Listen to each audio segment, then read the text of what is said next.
स्वादित चरण कमल चिन्मकरंदाय भक्तजनमानस निवासाय श्रीरामचंद्राय वागीशायस्य वदने लक्ष्मीर्यस्य च वक्षसि यस्यास्ते हृदये संवित् तं नृसिंहमहं भजे। गुरुर्ब्रह्मा गुरुर्विष्णुर् गुरुर्देवो महेश्वरः गुरुसाक्षात् परब्रह्म तस्मै श्री गुरवे नमः। भगवत चरण कमलानुरागी सभी आत्मीय स्नेहीजन, हमारे स्वाध्याय परिवार के सभी आदरणीय महानुभाव, स्नेहीजन और विज्ञान का सदुपयोग करते हुए इस सत्संग की यात्रा में जुड़े सभी प्रेमियों को मैं प्रणाम करता हूँ, वंदन करता हूँ, सभी का अभिनंदन करता हूँ। भगवान की मंगलमय कृपा करुणा से हम लोग श्रीमद् भगवत गीता के जो 17वां अध्याय है उस पर थोड़ा चिंतन मनन करने का अवसर प्राप्त कर रहे हैं। ये परमात्मा की विशेष कृपा का ही परिणाम है कि सत्संग के माध्यम से समय का हम लोग सदुपयोग कर रहे हैं। प्रभु की कृपा से आज 17वें अध्याय को भी हम लोग विराम देंगे। आज जो 17वें अध्याय का जो अंतिम मंत्र है, जिसमें भगवान ने इस मंत्र के साथ 28वें श्लोक के साथ इस अध्याय को कंक्लूजन किया है, विराम दिया है, उपसंहार किया है, इस पर थोड़ा हम लोग चिंतन और मनन आज करेंगे। पहले भगवान ने जो नाम का स्वरूप बताया था, ओम तत् सत, इस पर हम लोग थोड़ा चिंतन किए।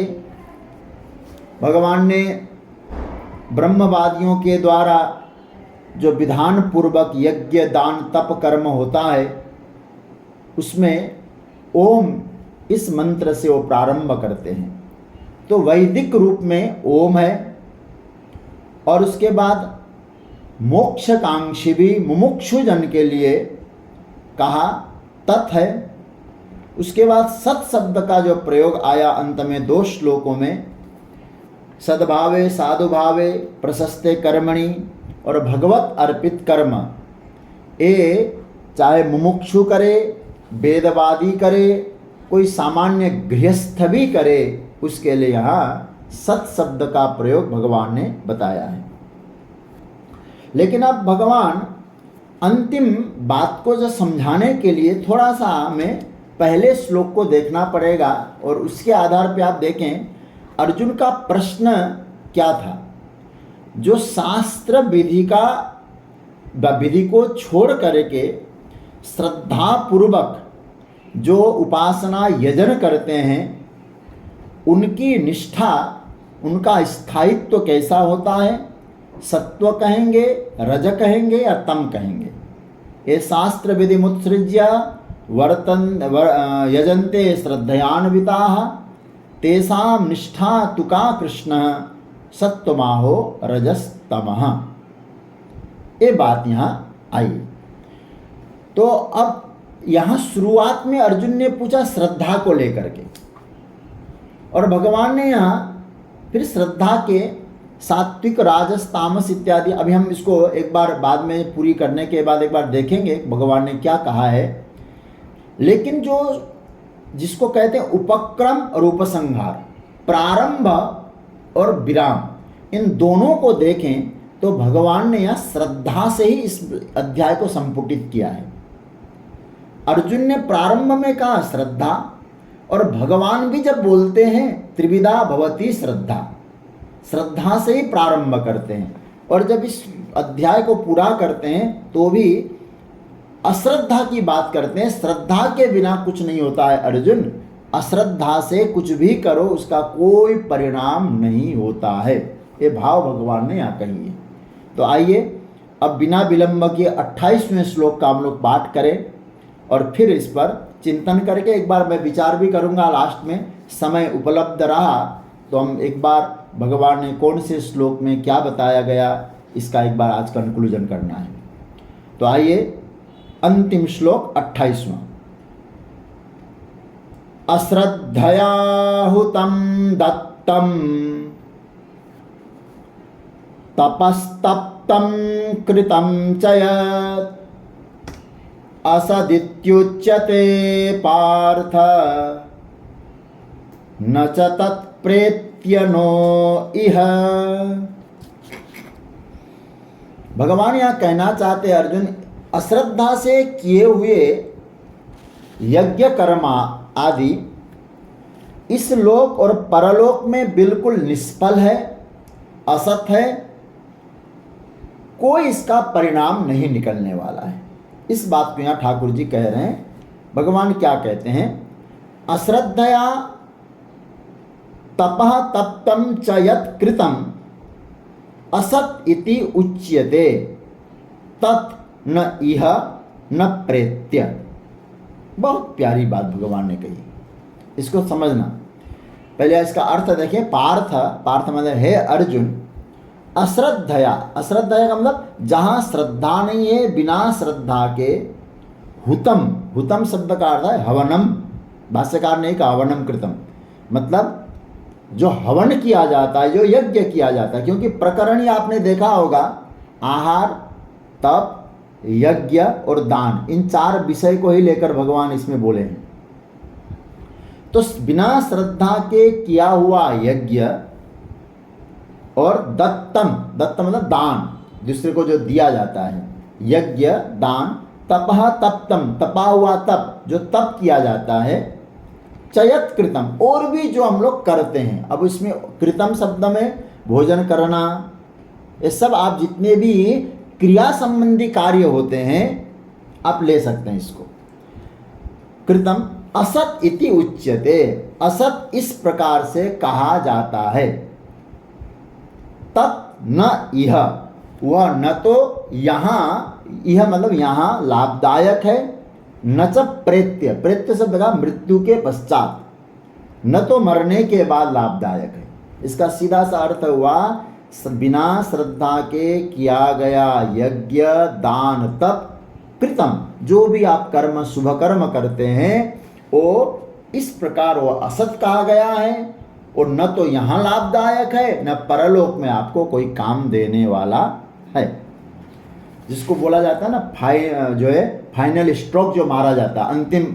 ठाकुर जी ने बहुत बढ़िया बात कही है इस कथा, इस अध्याय को पूरा करने के लिए। अब भगवान जैसे अर्जुन के प्रश्न का जो अर्जुन ने शुरू की थी, भगवान ये कहना चाहते अर्जुन, आपने कहा था ना, ए शास्त्र विधिमुत्सृज्य वर्तन्ते यजन्ते श्रद्धान्विता।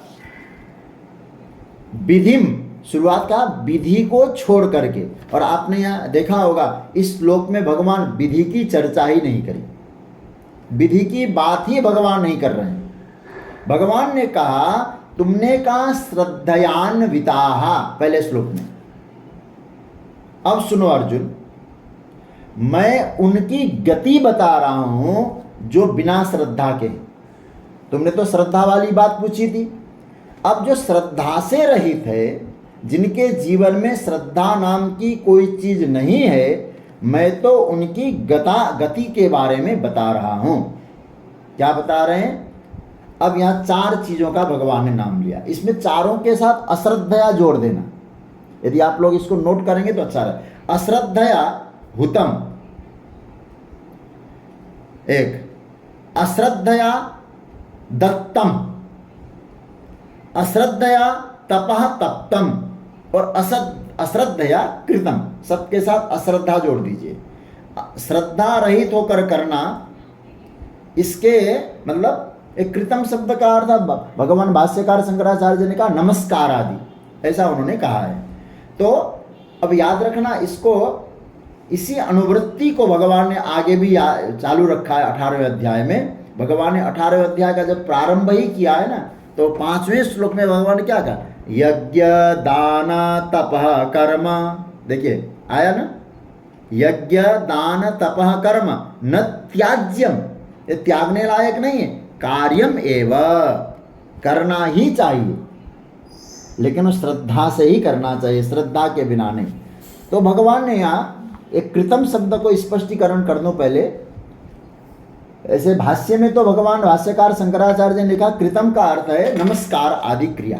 जैसे आप विचार करें, हम लोग मंदिर में जाएं, किसी प्रसंग बस कहीं जाएं, किसी संत के पास जाएं, कभी हम लोग प्रणाम करते हैं, दूसरे को वंदन करना होता है, देवताओं को प्रणाम करते हैं।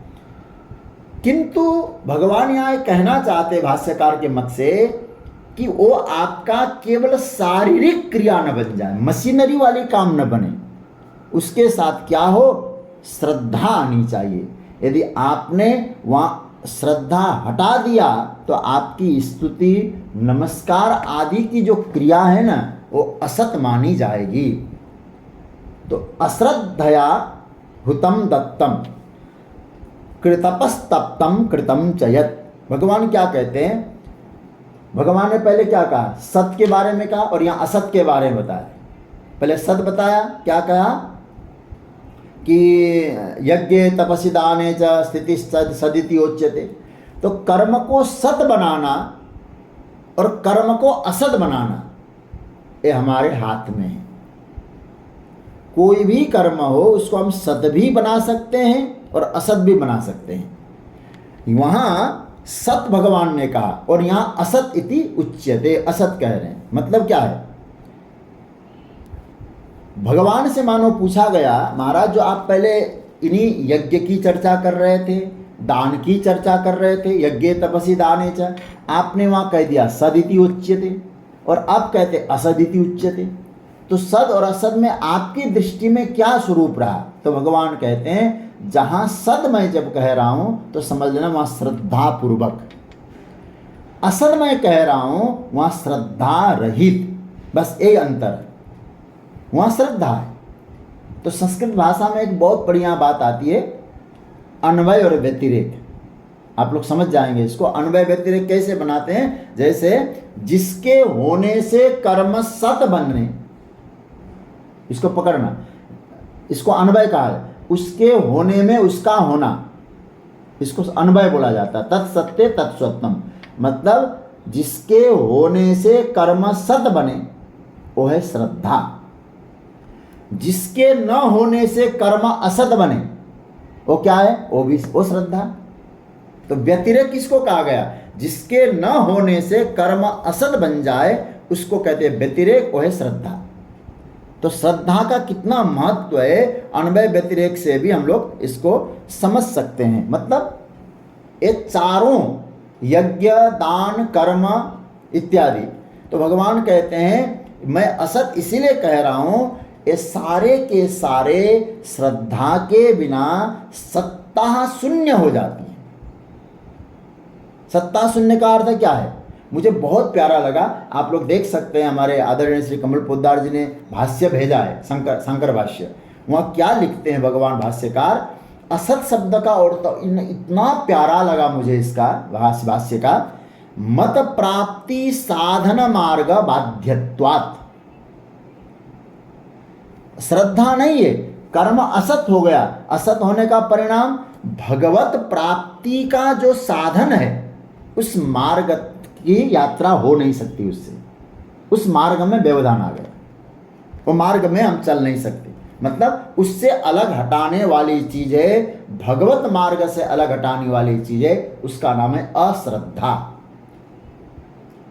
मतलब जो भी क्रियाएं होगी श्रद्धा न होने से, प्रकारांतर से यदि हम लोग देखें, वो साधन बनेगी ही नहीं भगवत प्राप्ति का। श्रद्धा नहीं है, भगवत प्राप्ति का साधन बन नहीं सकती। साधन बाह्य उसको हम लोग बोलते हैं। और मानो भगवान सीधी सी बात कहते हैं, जो साधन मेरी प्राप्ति न करावे, वो चाहे यज्ञ हो, दान हो, तप हो, चाहे आहार आदि कोई भी कर्म हो, शुभ कर्म हो, जो साधन भगवत प्राप्ति न करावे अथवा मेरी प्राप्ति में सहयोग न करे, भगवान कहते हैं वो असत है, केवल दिखता तो है, उसका कुछ होता नहीं है। हे पार्थ असत इति उच्यते, उसको आप असत कहो, केवल दिखता है। जैसे मोर पंख आपको दिखता है ना, मोर पंख में एक नेत्र जैसा भी दिखता है, बड़ा सुंदर लगता है, लेकिन क्या वो नेत्र में ज्योति है? दिख रहा है कर्म करता हुआ, लेकिन यदि उसमें श्रद्धा नहीं है तो केवल कर्म है, कर्म में न कोई भाव है न कुछ है, क्योंकि श्रद्धा न होने के कारण भगवत प्राप्ति का साधन तो बनने वाला नहीं है। अब हम लोग, भाष्यकार ने तो कह दिया, क्या कहा? भगवत प्राप्ति के साधन में बाधा पहुंचाने वाली चीजें अश्रद्धा, मतलब भगवत प्राप्ति के मार्ग में हमको बाधा उत्पन्न करे। अब यहाँ बड़ा प्यारा सूत्र दिया जा रहा है। भाष्यकार ने कहा अब परमात्मा से पूछे जरा हम लोग, भगवान से हम क्या पूछ रहे हैं, इसको जरा ध्यान से सुने कि महाराज ये असत क्यों कह रहे हैं आप? भगवान यहाँ कहते हैं कि अर्जुन, जो निकलना चाहिए कर्म से, यज्ञ दान तप आदि कर्म से जो तत्व निकल के आना चाहिए और निकल नहीं पा रहा है। मतलब क्या हुआ? मतलब यह हुआ जो कर्म किया जा रहा है उससे दो चीजें नहीं हो सकती, उससे दो चीजें नहीं हो सकती। क्या क्या नहीं हो सकती? देखिए, धर्म का तात्पर्य क्या हुआ? हमारे यहाँ चर्चा चल रही है कि भगवान यहाँ क्या कहना चाहते हैं, क्योंकि हम लोग जो यज्ञ दान तप इत्यादि करते हैं, ध्यान से सुनिएगा, बहुत महत्वपूर्ण विषय पे चर्चा हो रही है। यज्ञ दान तप इत्यादि करते हैं, उससे क्या होना चाहिए? उससे यज्ञ दान तप एक कर्म है, लेकिन कैसा कर्म है? बोले हमको भगवत प्राप्ति का कर्म होने के कारण धर्म है। और धर्म की व्याख्या क्या है? धर्म की व्याख्या है यतो अभ्युदय निःश्रेयस सिद्धि सधर्म। यहाँ तो व्यक्ति के जीवन में सुख और आनंद मिले और परमात्मा की प्राप्ति अंत में हो, परलोक की प्राप्ति हो, इसको कहते धर्म। धर्म का अर्थ यहाँ तो बिल्कुल एकदम व्यर्थ बने, हमारे पास कुछ नहीं, भिक्षुक की तरह जीवन जिए और मोक्ष की कामना करें, इसको धर्म नहीं कहा। धर्म का अर्थ है यहाँ भी सुख हो, यहाँ भी उन्नति हो और परलोक में भी हमको भगवत प्राप्ति हो, इसका नाम है धर्म। लेकिन जब श्रद्धा नहीं है तो धर्म का कोई संबंध वहाँ नहीं होता है, क्योंकि श्रीमद् रामचरितमानस में गोस्वामी जी भी कहते हैं, श्रद्धा बिनु धर्म नहीं होई, बिनु मही गंध की पावई कोई। बिना श्रद्धा के धर्म हो नहीं सकता, तो धर्म नहीं हो सकता, इसका मतलब क्या है? इस लोक में भी उसका कोई फल नहीं मिलेगा और परलोक में भी उसका कोई परिणाम नहीं होने वाला है, क्योंकि जो कर्म किया जा रहा है उससे यहाँ के सुख शांति, अब यहाँ का सुख शांति केवल भौतिक उन्नति मत लीजिएगा, यहाँ का आनंद लेना है, हमारे अंतःकरण की शुद्धि नहीं होगी, क्योंकि यहाँ की है ना वो तो। क्योंकि श्रद्धा के बिना आप कर्म करेंगे तो उससे क्या है, लोगों की दृष्टि में आप धार्मिक हो सकते हैं, किंतु अंतःकरण की शुद्धि यहाँ तो, ये तो यहाँ के लिए है, वो भी नहीं बन पाएगा।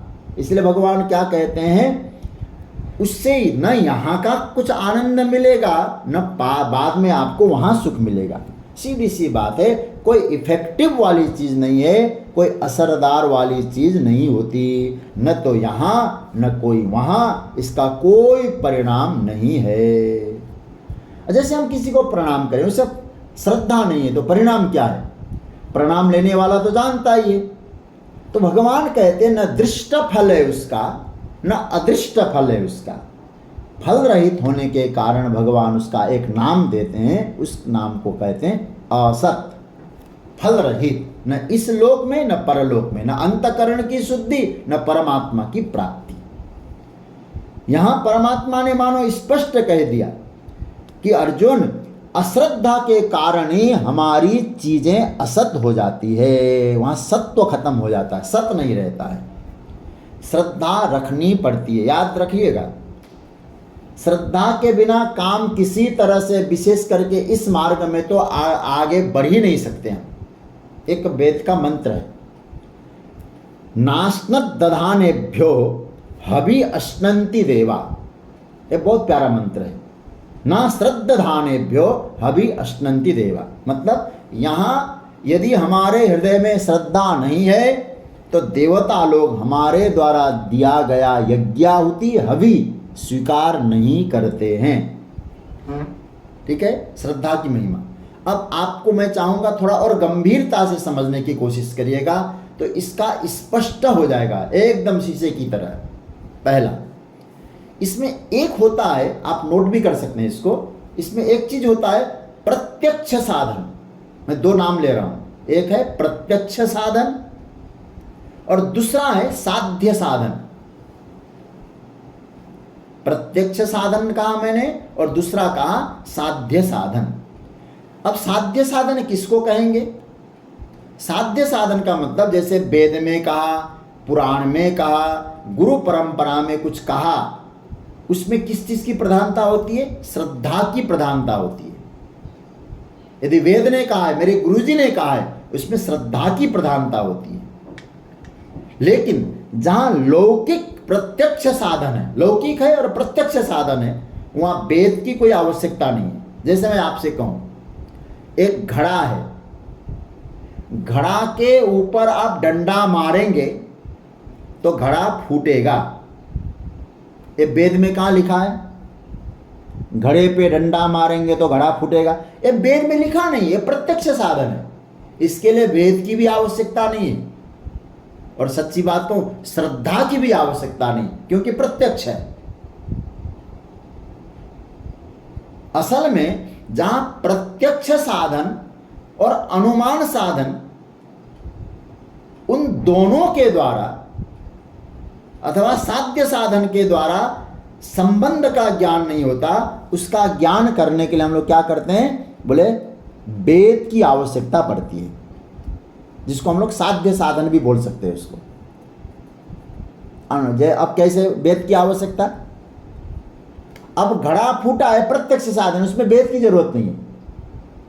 लेकिन अब दूसरा यदि हम कहें कि भैया एक काम करो, हवन में, यज्ञ कुंड में आहुति दो, क्या होगा इससे? बोले देवताओं को यज्ञाहुति की प्राप्ति होगी। जब आप इंद्राय नमः कहेंगे तो इंद्र को मिलेगा। तो कोई हमसे पूछे कि भाई इंद्र को मिलेगा, इसका क्या प्रमाण है?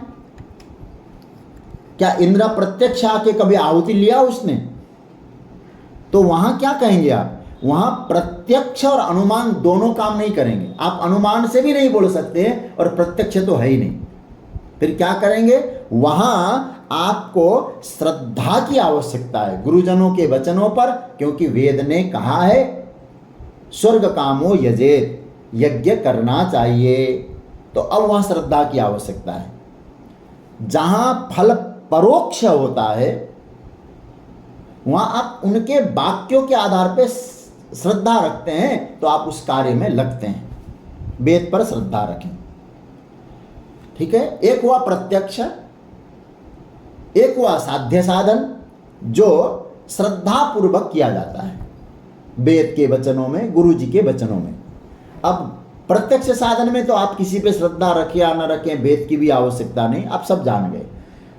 अब थोड़ा इससे और आगे बढ़िए।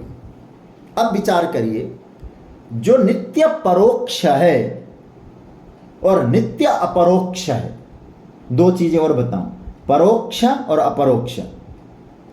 नित्य परोक्ष क्या है? नित्य परोक्ष है स्वर्ग, क्योंकि कोई व्यक्ति स्वर्ग में जाकर हमसे मिला नहीं, क्योंकि हमने देखा नहीं अपनी आंखों से। परोक्ष शब्द का अर्थ क्या है? आंखों से जो दिखाई न दे। तो स्वर्ग क्या हुआ?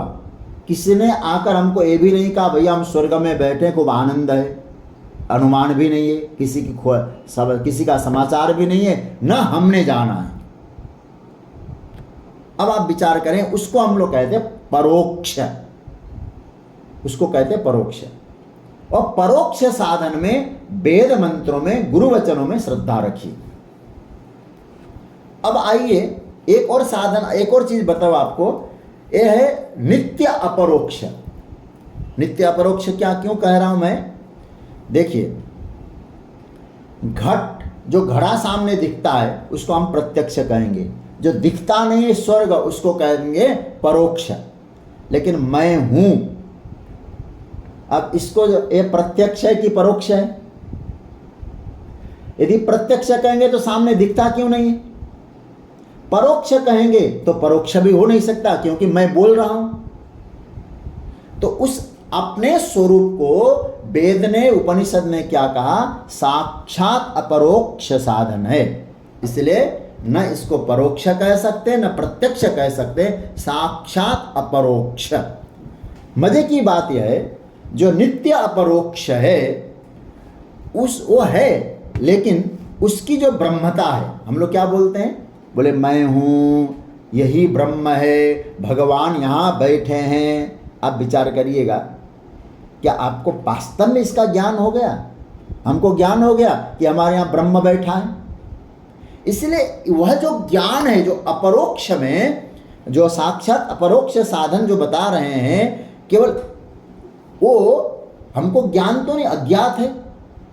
उसके लिए क्या प्रमाण है? प्रत्यक्ष के लिए कोई प्रमाण की जरूरत नहीं है, परोक्ष के लिए वेद प्रमाण है। ठीक है। अब प्रत्यक्ष और परोक्ष से भिन्न जो अपरोक्ष है, उसके लिए एक प्रमाण है, उस प्रमाण का नाम है वाक्य प्रमाण।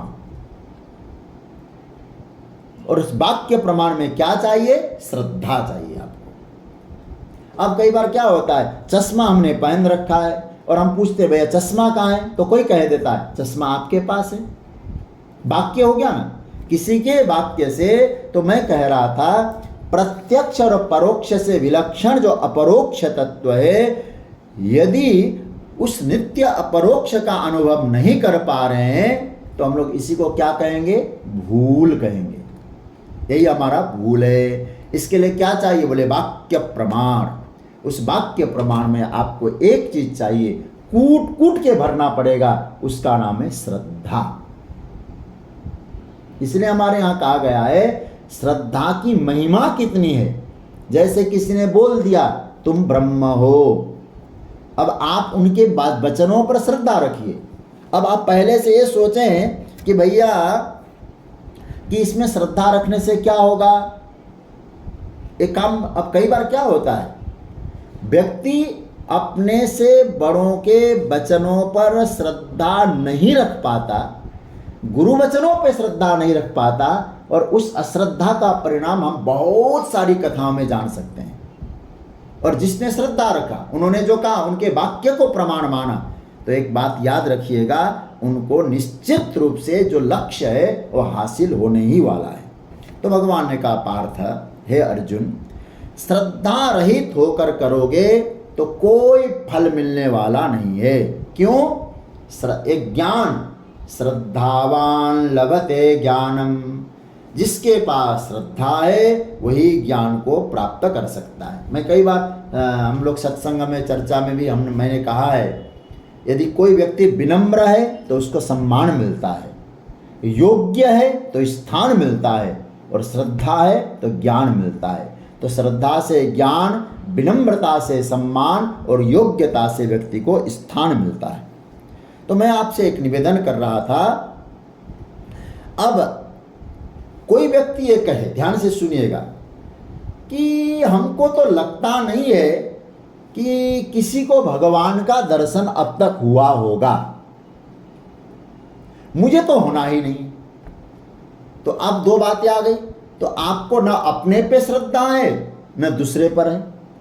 मुझे तो लगता है महात्मा लोग इतने घूमते फिरते हैं, इनको कभी भगवान का दर्शन हुआ, मुझे नहीं लगता है, तो दूसरे पर श्रद्धा नहीं। अब भैया मुझे तो, मैं इतना तो कह सकता हूं, मुझे तो होना ही नहीं है, तो अपने पर भी श्रद्धा नहीं। तो प्रिय स्वजनों, मैं आपको एक निवेदन करना चाहूंगा, जीवन को सर्वश्रेष्ठ बनाना है तो आपके लिए एक बहुत महत्वपूर्ण सूत्र भगवान कह रहे हैं, जीवन में अश्रद्धा कहीं उत्पन्न न हो जाए। और इस विषय में तो जो भगवत मार्ग में तो श्रद्धा की ही महिमा है, इसलिए अश्रद्धा ना आए इसका ध्यान देना। मुझे रामचरितमानस की एक पंक्ति याद आ रही है, मेरे पास ही रखी है मानस, और मैं आपको खोल के ही बताता हूँ। ये 38 नंबर का शायद है,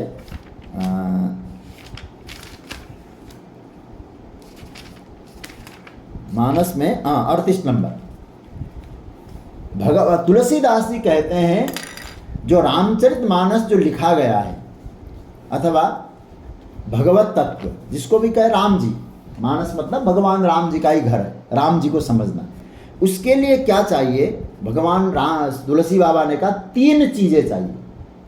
यदि ये 3 चीजें हैं वो उस मानस को समझ पाएगा। 3 चीजें क्या है ये सुनिए, ये आप लोग बालकांड का 38 नंबर का दोहा है। जे श्रद्धा संबल रहित नहीं संतन कर साथ, तिनकौ मानस अगम अति जिनहि न प्रिय रघुनाथ। ये 3 चीजें हैं। पहला, जे श्रद्धा संबल रहित, जो श्रद्धा के संबल से रहित है, जिसके पास श्रद्धा का संबल नहीं है। दूसरा, नहीं संतन कर साथ, संत सद्गुरुओं का कोई साथ उसको मिला नहीं, संग नहीं मिला। तीसरा, जिन्हें न प्रिय रघुनाथ, जिसको भगवान प्रिय नहीं लगते। तो ये समझ लीजिएगा, उसके लिए फिर भगवत मार्ग में आगे बढ़ना, तो फिर वो भूल जाए कि मुझे कुछ मिलेगा, आध्यात्मिक उन्नति होगी, भगवत साक्षात्कार होगा, अंतकरण पवित्र हो जाएगा, ये भूल जाए। तो फिर क्या चाहिए, तो 3 को अब ऐसा करो, श्रद्धा का संबल चाहिए, संतों का साथ चाहिए और प्रभु का प्रेम चाहिए। और तुलसी बाबा ने ये बात कही, मुझे बहुत प्यारा इसीलिए लगता है, क्रम है, श्रद्धा बढ़े, संत मिले, संत मिले, भगवत प्रेम मिले, ये नियम है। एक बार परम पूज्य प्रातस्मरणीय स्वामी श्री रामसुखदास जी महाराज जी से किसी ने पूछा, महाराज जी कोई अच्छा संत बता दीजिए जिससे कि हम उनसे मिले, सत्संग कर सकें। तो कहा कि भाई मैं कैसे कहूँ कि कौन अच्छा है कौन बुरा है, तो संतों की भी योग्यता को नापने यदि मैं लग जाऊंगा तो मैं तो संतों से बड़ा हो गया। इसलिए एक काम करो, क्या काम करना है, एक काम करो, तुम जीवन में श्रद्धा को अपनाओ, और यदि जीवन में श्रद्धा है, श्रद्धा का वसंत आ जाएगा, तो फिर पक्षियों को निमंत्रण देना नहीं पड़ेगा, फूल अपने आप खुलेंगे, भंवरे अपने आप आएंगे वहाँ। तो श्रद्धा यदि है तो आपको संतों को खोजने की जरूरत नहीं है, संत गुरुजन ही आपको खोजते हो जाएंगे। तो पहला जो जीवन का सूत्र है वो है श्रद्धा का संबल। दूसरा क्या है, संतों का साथ। अब संतों के पास रहे या न रहे, लेकिन संत मेरे साथ है, ये अनुभव करें। गुरुजनों की कृपा है, उन्होंने मुझे इस मार्ग पे लगाया है। श्रद्धा की पूंजी हो, संतों का साथ हो और प्रभु प्रेम हो। श्रद्धा है तो संत मिलेंगे, संत मिलेंगे तो प्रभु प्रेम भी मिलेगा। तो यहाँ भगवान ये जैसे हम लोग यात्रा करते हैं ना, तो रास्ते में कहीं भूख लग जाती है तो हमको क्या करना है, बोले कुछ सामान लेके चलते हैं, रास्ते में भूख न लगे, प्यास न लगे, जल का पात्र, जल और कुछ भोजन इत्यादि लेके चलते हैं। और यहाँ भगवान कहते हैं बस तुम्हारे जीवन की यात्रा में 3 चीज पाथे है, अपने साथ टिफिन की तरह इसको लेके चलो। टिफिन बॉक्स लेके चलते हो ना, भूख न लगे, दिक्कत नहीं आएगी। पहला, श्रद्धा का संबल हो, संतों का साथ हो और प्रभु का प्रेम। ऐसे पाथे हैं आपको परमात्मा तक पहुंचाने में बहुत काम करते हैं। तो अब आइए, इस श्लोक का अर्थ क्या बना।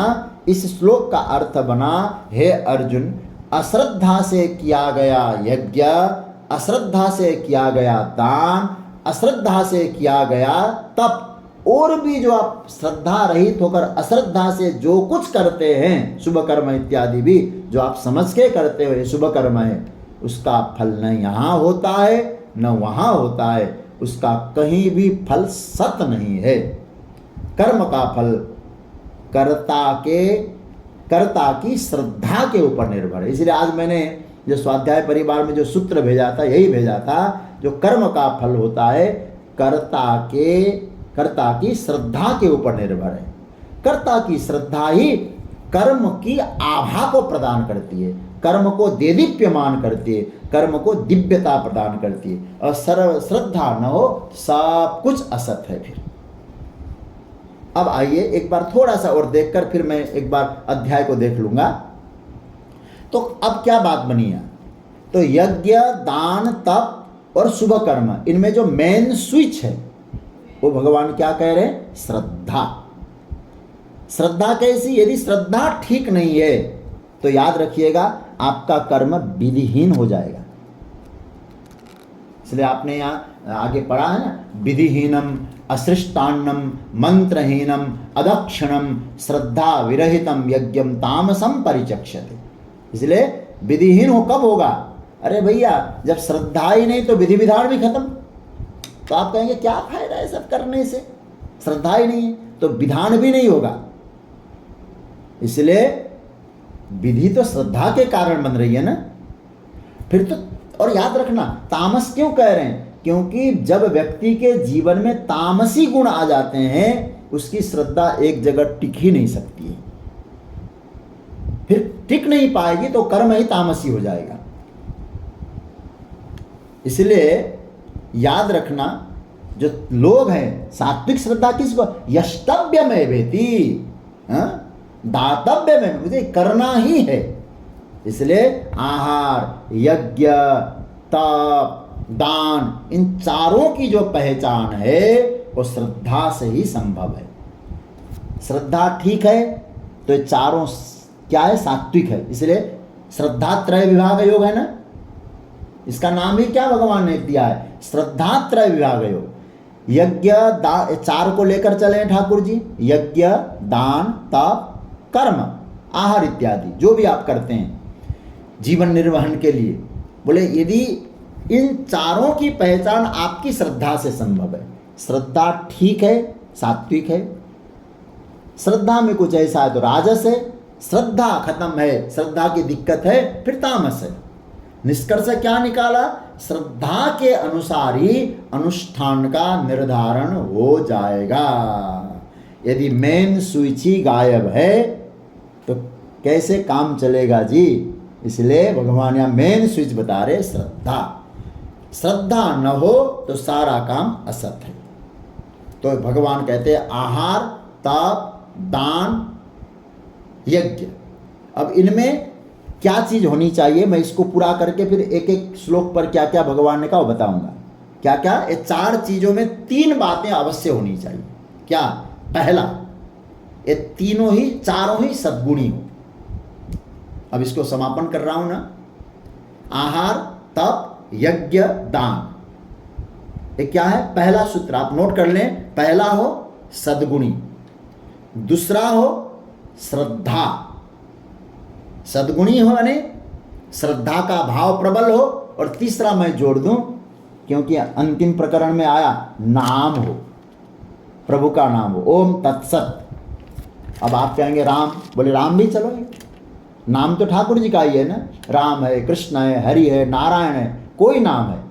तो सद्गुणी बनाइए अपनी क्रिया को, कर्म को, श्रद्धा की प्रबलता रखिए और नाम का आश्रय लीजिए तो आपका कर्म सात्विक कहलाएगा। अब आइए इन 28 श्लोकों में भगवान ने कौन से श्लोक में क्या कहा है। शुरुआत में मैंने बोला है, लेकिन अब इसको उपसंहार कर रहा हूं, तो एक बार अपने हाथ में पुस्तक लेकर के देख लीजिएगा भगवान ने कौन से श्लोक में किस चीज का प्रतिपादन किया है। अब एक बार स्पष्टीकरण सूची बन जाएगी तो यह अध्याय मस्तिष्क में बैठ जाएगा। पहला श्लोक जो है यह अर्जुन का प्रश्न है, क्योंकि अर्जुन ने प्रश्न किया है कि जो शास्त्र विधि का तो पालन नहीं करते लेकिन श्रद्धा पूर्वक जो कर्म करते हैं वे, उनका कर्म, उनकी निष्ठा सत्व है, सात्विक है, राजसी है कि तामसिक है, ये बताइए। ये अर्जुन का प्रश्न है। दूसरा और तीसरा ये जो श्लोक है भगवान ने इसमें श्रद्धा का प्रकार बताया कि श्रद्धा, पहले श्लोक में भगवान ने कहा स्वभाव के अनुसार, संस्कार के अनुसार श्रद्धा 3 प्रकार की होती है, सात्विकी, राजसी, तामसी। ये दूसरे श्लोक में भगवान ने श्रद्धा को 3 विभाग कर दिया। उसके बाद फिर भगवान ने तीसरा जो श्लोक है उसमें श्रद्धा की महिमा को भगवान ने गाया है। श्रद्धामयोऽयं पुरुषः यो यत् श्रद्धस एव स। उसके बाद भगवान ने जो चौथा श्लोक है यज्ञ का एक रूप दिया है, एक सामान्य, पहले छोटा रूप दिया यज्ञ का, उसके बाद फिर विस्तार करेंगे कि यज्ञ, यज शब्द है ना, यजन्ते, मतलब देवता लोग यज्ञ कैसा करते हैं, और देवान यजन्ते सात्विका देवान यक्ष रक्षांसि राजसा प्रेतान भूतगणान स्थाने यजन्ते तामसा जना। लोग कैसे यज्ञ करते हैं, यदि वो देवताओं की आराधना हो रही है तो सात्विक है, और यक्ष रक्ष इत्यादि की हो रही है तुम्हारा राजस है, और भूतों की प्रेतों की कर रहे हैं तो तामस है। तो यज्ञ का एक छोटा सा रूप भगवान ने यहाँ दिया है। अब आइए 5वां श्लोक, एक बार सूची में आपको बता रहा हूँ पूरा क्या क्या कहा गया इसमें। 5वें श्लोक में भगवान ने तप के विषय में कुछ संकेत कर दिया, मतलब अशास्त्र विहितम घोरम तप्यंत ए तपोजना दंबाहंकार संयुक्ता काम राग बलान्विता। और 6ठे श्लोक में भी तप की ही बारे में भगवान ने बताया। तो 5वां और 6ठा ये तप के विषय में कहा, तप कैसा करते हैं लोग, शास्त्र रहित होकर के, काम राग को बढ़ाने वाले, अपने शरीर को कष्ट देने वाले, ये अपने शरीर को ही कष्ट नहीं दे रहे हैं, माम चैवांत शरीरस्तम, मैं भी उनके शरीर में हूँ, मुझे भी कष्ट देते हैं। तो तप का एक छोटा सा रूप दिया ठाकुर जी ने। उसके बाद अब भगवान ने यहाँ कहा 7वें मंत्र में भगवान ने एक तरह से बता दिया कि मैं अब इस विषय में तुम्हारे सामने बात रख रहा हूँ। क्या क्या? आहार रसत्वपि सर्वस्य त्रिविधो भवति प्रिय। आहार भी 3 प्रकार का होता है, उसी प्रकार यज्ञ, तप और दान, उनका भी भेद तुम समझ लो कि 3-3 प्रकार के होते हैं। इस 7वें मंत्र में भगवान ने आगे क्या चर्चा करूंगा उसकी सूचना दे दी। अब उसके बाद भगवान ने आगे 8वां, 9वां और 10वां, इस 3 श्लोकों में भगवान ने आहार की चर्चा की। सात्विक आहार क्या है, राजस आहार क्या है और तामस आहार क्या है। तो भगवान ने 8वें श्लोक में सात्विक आहार की चर्चा की, आयु बढ़ाने वाला, सत्व बढ़ाने वाला, सुख प्रीतिकर हो। उसके बाद राजस आहार की चर्चा की, कड़वा, तीखा, ये सब और सब विस्तार से हम चर्चा कर चुके हैं। और तामस आहार की चर्चा में बहुत कुछ कहा है, बहुत हमने विस्तार से चर्चा भी करी। उसके बाद भगवान अब 3 श्लोकों में आहार की चर्चा करके, सात्विक, राजस, तामस आहार करके, अब 3 श्लोकों में भगवान यज्ञ की चर्चा करते हैं। 11वां, 12वां और 13वां, इसमें परमात्मा ने यज्ञ की चर्चा की। सात्विक यज्ञ क्या है, मुझे यज्ञ करना ही है, यज्ञ करना मेरा कर्तव्य है, विधि पूर्वक करते हैं, अफलाकांक्षी, कोई फलाकांक्षा नहीं है, मेरा कर्तव्य है, काम प्रेरित होकर नहीं, कर्तव्य प्रेरित होकर करते हैं, वो सात्विक है। राजस यज्ञ की बात कही तो जो कर्म के प्रति, फल के प्रति पहले से अनुसंधान करते हैं, राजस यज्ञ है। जहाँ विधि नहीं है, मंत्रों का कोई मतलब नहीं है, न दक्षिणा की चर्चा है, और आगे कहते हैं श्रद्धा बिल्कुल नहीं है, ऐसे यज्ञ को भगवान कहते हैं तामस यज्ञ। तो अब उसके बाद लेकिन सबसे ज्यादा विस्तार भगवान ने यदि किसी चीज पर किया है तो तप पर किया है। तप पर तो भगवान ने पहले 5वां, 6ठा ये भी श्लोक तप के विषय में आया, और 14 से लेकर के 19वें श्लोक तक, 14,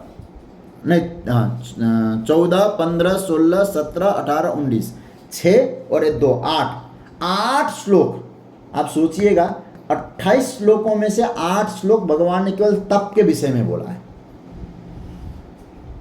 तो इसमें पहले तो भगवान ने तप की चर्चा करते हुए शरीर की तप, वाणी की तप, वाणी के तप के विषय में हमारे पूज्य पांडे जी ने बहुत लंबा आपने अपना चिंतन दिया था, हम लोगों ने बहुत लाभ लिया उसका। तो शारीरिक तप की चर्चा 14वें अध्याय में, वाणी की तप की चर्चा भगवान ने 15वें मंत्र में, अध्याय ने 15वें मंत्र में, 14वें मंत्र में शरीर की तप, और 16वें मंत्र में भगवान ने मानस तप की चर्चा करी, मानसिक तप की चर्चा की। उसके बाद भगवान ने 17वें मंत्र में सात्विक तप की चर्चा करी। श्रद्धया परया तप्तम तपस्तत्रिविधम नरे अफलाकांक्षी वियुक्त सात्विकम परिचक्षते। ये सात्विक तप, एक एक श्लोक पर आप लोग टिप्पणी करते हुए टिप्पणी लिख सकते हैं। उसके बाद राजस तप की चर्चा की 18वें मंत्र में, इसमें राजस तप। फिर तामस तप की चर्चा आई, भगवान ने 19वें मंत्र में कही। यह है तप के विषय में। और उसके पश्चात भगवान दान की महिमा को बताते हुए 3 प्रकार के दान की चर्चा करते हैं। तो 20वें मंत्र में दान, मुझे देना ही है, मैं किसी पर उपकार नहीं कर रहा हूं। दियते अनुपकारिणे, देश काल और पात्र को देखकर जो दान दिया जाता है वो सात्विक होता है। मैं इसके ऊपर उपकार कर रहा हूं, मन मैं नहीं होता तो इसकी सेवा कौन करता, और इसको मैंने देर दिया है ना, उधर से मुझे बहुत मिलेगा, फलम उद्देश्य। तो वो जो है उपकारी की भावना से फल की आकांक्षा को लेकर जो दान दिया जाता है वो राजस दान है। इसका वर्णन भगवान ने 21वें मंत्र में किया। फिर 22वें मंत्र में भगवान ने तामस दान की चर्चा करी। अदेश काले यद दानम अपात्रे व्यस्त दीयते, जो पात्र नहीं दान लेने का, कहाँ देना है दान, बोले सीधा चला गया शराब खाने में, जहाँ मैं खाने में, शराब की दुकान में, ठेले में, और गया अदेश काले, कोई बढ़िया स्थान तो है नहीं और अच्छा समय भी नहीं है, और क्या कहता, बोले ले मैं तुझे दान दे रहा हूँ, इस पैसे से शराब पी ले, अथवा शराब खरीद के देता है। तो इसका मतलब है कि ये न विचार किए बिना असत्कृतम, मैं नहीं होता तो तू पी नहीं पाता, असत्कार करके देते हैं, उसका नाम है तामस यज्ञ, तामस दान। 22 मंत्र के बाद भगवान ने फिर 23वें मंत्र में 3 चीजों की चर्चा की। ओम तत्सत, ये ब्रह्म के ही नाम है। ओम तत्सत भगवान के ही नाम है। ये इन्हीं नामों के आधार पे ब्राह्मण प्रकट हुए, इन्हीं से वेद प्रकट हुए, इन्हीं से यज्ञ प्रकट हुए, ये बताया। उसके बाद नाम महिमा में अब ओम की चर्चा भगवान ने 24वें मंत्र में करी। 24वें मंत्र में कहा, यज्ञ दान तप करते हुए ओम, ब्रह्मवादी लोग इस ओम मंत्र का विधान पूर्वक यज्ञ जप करते हैं और ओम मंत्र का उच्चारण करते हैं। उसके बाद फिर आई बात मुमुक्षुओं के बारे में, बताया कि नाम महिमा के उसमें तत्शब्द का, लेकिन क्या कहते हैं भगवान, अनभिसंधाय फलम, फल की अनुसंधान किए बिना यज्ञ तप करते हैं, ये मोक्षकांक्षी मुमुक्षुजन। उसके बाद 2 श्लोकों में भगवान ने सत शब्द का उच्चारण किया। सद्भावे साधुभावे च सदित्ये च प्रयुज्यते, प्रशस्ते कर्मणि सता सत्शब्द पार्थ युज्यते, यज्ञे तपसि दाने च स्थिति सदिति चोच्यते, कर्म चैव तदर्थीयम सदित्ये वाभिरीयते। ये कहने के बाद अब भगवान कह रहे हैं, अर्जुन ये सब मैंने तुमको सुनाया, लेकिन याद रखना अब मैं पूरी तरह से तुमको एक बढ़िया बात ये सुनाने जा रहा हूँ। इन सब के मूल में उस कर्म को दिव्य बनाना ये तुम्हारे हाथ में है, कर्म की स्थिति को सुंदर बनाना तुम्हारे हाथ में है, और कर्म को व्यर्थ बनाना भी ये तुम्हारे ही हाथ में है। और मेन स्विच मैं तुम्हारे हाथ में दे रहा हूँ, उस मेन स्विच का नाम है श्रद्धा। उसको मत गमाओ, उसको रखो, एक महत्वपूर्ण चीज है, इसलिए इसको सुरक्षित रखो। अश्रद्धया हुतम दत्तम तपस्तप्तं कृतं च यत् असदित्युच्यते पार्थ न च तत्प्रेत्यनो इह। बिना श्रद्धा के कोई काम करोगे, यज्ञ तप और शुभ कर्म इत्यादि, न वो धर्म लायक होगा, तो धर्म के अनुरूप नहीं होगा, तो यहाँ भी सुख नहीं देगा और बाद में भी इसका कोई लाभ नहीं है। ये इसका भगवान ने इसीलिए इसका नाम क्या कर दिया, असत, असत है। तो अब जो है ये 28वें श्लोक का भगवान ने यहाँ इसका अश्रद्धा का दुष्परिणाम क्या होता है इसका सावधान कर दिया भगवान ने। अब हम लोगों को इस श्लोक का अब एक बार इसका पाठ कर लेते हैं, ये 17वें अध्याय का। और हमारे आदरणीय श्री पोद्दार जी ने पूरा अध्याय ही डाल दिया है अपने ग्रुप में।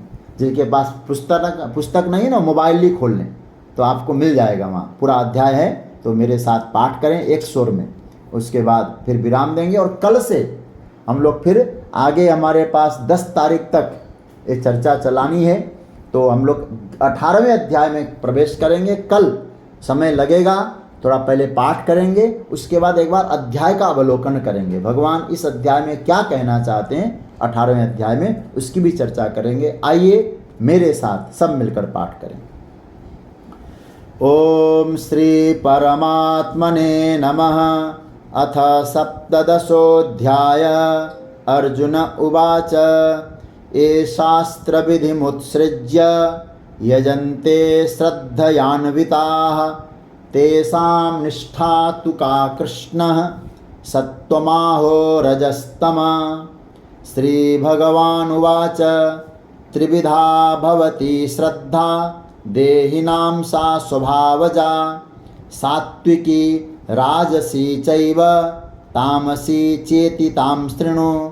सत्त्वानुरूपा सर्वस्य श्रद्धा भवति भारत।